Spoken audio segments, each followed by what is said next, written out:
ಪಂಚಮಸಾಲಿ ವಿಚಾರಕ್ಕೆ ಸಂಬಂಧಪಟ್ಟಂತೆ ಎರಡು ವಿಚಾರ ಇದೆ ಸರ್. ಮೊನ್ನೆ ಆದಂಥ ಹೋರಾಟಕ್ಕೆ ಸಂಬಂಧಪಟ್ಟಂತೆ ಸ್ವಾಮೀಜಿ ಕೂಡ ಮಾಡಿದ್ದಾರೆ, ಇದು ರೀತಿ ಸರ್ಕಾರಿ ಪ್ರಾಯೋಜಿತ ಅಂತ ಅವರು ಆರೋಪ ಮಾಡ್ತಾರೆ. ಅಟ್ ದ ಸೇಮ್ ಟೈಮ್ ಮೀಸಲಾತಿ ವಿಚಾರಕ್ಕೆ ಸಾಂವಿಧಾನಿಕವಾಗಿ ಅವಕಾಶ ಇದೆಯಾ ಅಲ್ವಾ ಒಂದು ಚರ್ಚೆ ಉಂಟಾಗ್ತಾರೆ. ಈಗಾಗಲೇ ಹಿಂದುಳಿದ ಒಕ್ಕೂಟವರು ಕೂಡ ಲೆಟರ್ ಕೊಟ್ಟಿದ್ದಾರೆ ಮುಖ್ಯಮಂತ್ರಿಗಳಿಗೆ, ಕೊಡಬಾರ್ದು ಅಂತ ಅವ್ರು ಹೇಳ್ತಿದ್ದಾರೆ ಸರ್. ಬಿಜೆಪಿ ನಿಲ್ವೇನು? ಮೀಸಲಾತಿ ಬಗ್ಗೆ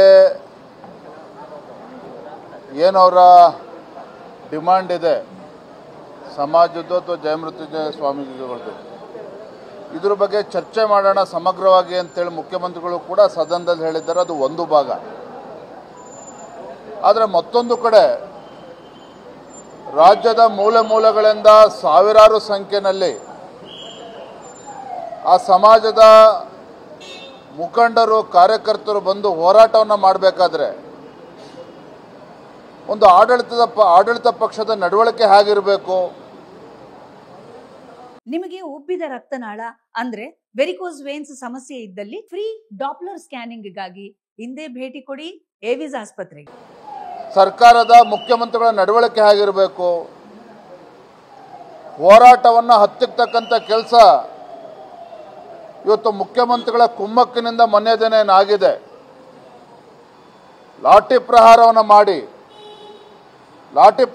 ಮಾಡಿ ನೂರಾರು ಜನಕ್ಕೆ ಹೊಡೆದು ಬೆದರಿಕೆ ಆಗ್ತಕ್ಕಂಥ ಷಡ್ಯಂತ್ರ ಕುತಂತ್ರ ಇವತ್ತು ರಾಜ್ಯ ಸರ್ಕಾರದ ಕುಮ್ಮಕ್ಕಿನಿಂದ ಏನಾಗಿದೆ, ಇದು ಅಕ್ಷಮ್ಯ ಅಪರಾಧ. ಇದು ನಾನು ರಾಜ್ಯದ ಮುಖ್ಯಮಂತ್ರಿಗಳು ಕೇಳೋದಕ್ಕೆ ಇಚ್ಛಪಡ್ತೇನೆ, ಪ್ರಜಾಪ್ರಭುತ್ವದ ವ್ಯವಸ್ಥೆಯಲ್ಲಿ ಸಿದ್ದರಾಮಯ್ಯನವರಿಗೆ ವಿಶ್ವಾಸ ಇದೆಯೋ ಇಲ್ವೋ?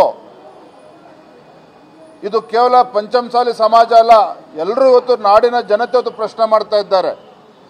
ಈ ರಾಜ್ಯದ ಮುಖ್ಯಮಂತ್ರಿಗಳಿಗೆ ಪ್ರಜಾಪ್ರಭುತ್ವದ ಬಗ್ಗೆ ವಿಶ್ವಾಸ ಇದ್ದಿದ್ದೇ ಆಗಿದ್ದರೆ ಮೊನ್ನೆ ದಿನ ಹೋರಾಟ ನಡೀತಕ್ಕಂಥ ಸ್ಥಳಕ್ಕೆ ಒಂದು 10 ಹೆಜ್ಜೆ ಹೋಗಿ ಅಲ್ಲಿ ಭೇಟಿ ಮಾಡಿ ಅವರ ಅಹವಾಲನ್ನು ಸ್ವೀಕಾರ ಮಾಡ್ಕೊಂಡು ಬರ್ಬೋದಿತ್ತು. ಅದರ ಬದಲಾಗಿ ಮುಖ್ಯಮಂತ್ರಿಗಳು ಅಲ್ಲಿ ಭೇಟಿನ ನೀಡ್ದೇನೆ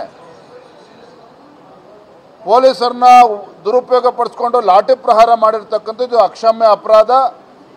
ನಾನು ತಮ್ಮ ಮುಖೇನ ರಾಜ್ಯದ ಮುಖ್ಯಮಂತ್ರಿಗಳಿಗೆ ಆಗ್ರಹವನ್ನು ಮಾಡ್ತೇನೆ, ತತ್ಕ್ಷಣ ಮಾನ್ಯ ಸಿದ್ದರಾಮಯ್ಯನವರು ಕ್ಷಮೆನ ಕೇಳಬೇಕು. ಯಾವ ಅಧಿಕಾರಿಗಳು ಇವತ್ತು ದರ್ಪದಿಂದ ಮೆರೆದಿದ್ದಾರೆ, ಲಾಠಿ ಪ್ರಹಾರವನ್ನು ಮಾಡಿದ್ದಾರೆ, ಅವ್ರನ್ನ ಸಸ್ಪೆಂಡ್ ಮಾಡಬೇಕು, ಅವ್ರ ಮೇಲೆ ಕ್ರಮ ಜರುಗಿಸಬೇಕು.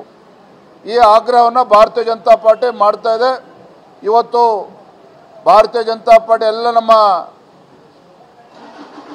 ಶಾಸಕರು, ವಿಧಾನಸಭೆ ಮತ್ತು ವಿಧಾನ ಪರಿಷತ್ ಸದಸ್ಯರುಗಳು ಸುವರ್ಣಸೌಧದ ಮುಂದೆ ಬಾಬಾ ಸಾಹೇಬ್ ಅಂಬೇಡ್ಕರ್ ಅವರ ಪ್ರತಿಮೆ ಮುಂದೆ ನಾವು ಧರಣಿ ಮಾಡಿ ತದನಂತರದ ಸದನದಲ್ಲೂ ಕೂಡ ಈ ವಿಚಾರವನ್ನು ಪ್ರಸ್ತಾಪ ಮಾಡ್ತೇವೆ. ಇದ್ರ ಬಗ್ಗೆ ಮುಖ್ಯಮಂತ್ರಿಗಳ ಉತ್ತರವನ್ನು ಕೂಡ ಪಡಿತಕ್ಕಂಥ ಕೆಲಸ ಮಾಡ್ತೇವೆ. ಧನ್ಯವಾದ.